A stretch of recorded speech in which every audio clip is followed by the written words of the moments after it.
You like literature? Of course you do. Have you ever wondered how literature became the way it is now? No? Too bad. Bam, bam, bam, bam.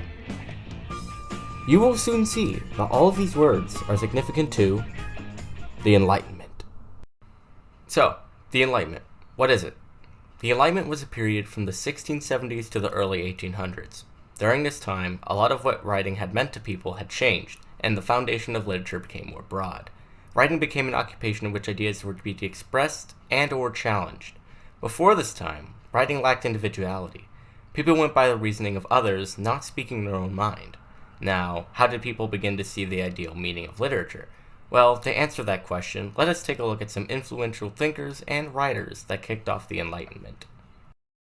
Now, when I say Isaac Newton, your mind probably goes straight towards things like gravity and his scientific achievements. His teachings are still relevant in science seen all over the world today. His ideas did not only impact the world of science, however, he impacted the world of literature. Keep in mind, you do not have to have an affinity for writing to have a major impact on literature. Sure, Newton wrote some books about his discoveries and ideas regarding science, but that's what he had to do to get his philosophies out there. He was not a writer, he was a scientist. Anyway, because he was introducing completely new, game-changing ideas, people were immediately skeptical. Eventually, though, they began to see that they shouldn't be afraid to have their own thoughts and views. Because of Newton, writers began transforming their works into original and challenging viewpoints on many different platforms. The 1730s to the 1780s, a period called the High Enlightenment, was making a large impact on people all over America. How big, you may ask? Well, ever heard of Thomas Jefferson? The Declaration of Independence? The American Revolution? Yeah, big. While the foundational change occurring to literature was still the same, the causes of that change changed focus. Meet Thomas Paine. Like Newton, he challenged popular ideas and introduced his own opinions. Unlike Newton, however, the conditions in which he was writing had a larger impact on his community. During this time, the British had control over the American colonies. Taxes were very high and the American citizens were kept on a tight leash. People were afraid to revolt because doing so would result in pain.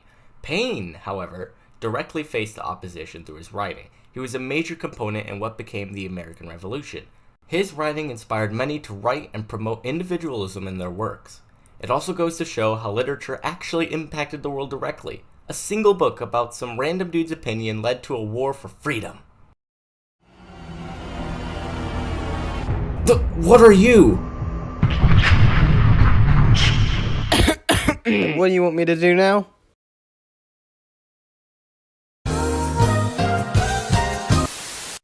Okay, sleep paralysis demon, what do you know about the Enlightenment? From the 1780s to the early 1800s, a period known as the Late Enlightenment was in effect.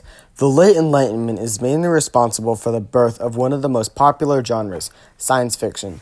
It also gave rise to a popular subgenre, monsters. This is all from the author who wrote Frankenstein, Mary Shelley, who used the most recent scientific discoveries from her time and applied them to a quote-unquote horrific setting. All of this, however, is unfortunately unrelated to most of the major historical events happening during that time period, such as the French Revolution and Napoleon. The French Revolution had followed the ideas of the early and high Enlightenments, leading to the reformation of the French government.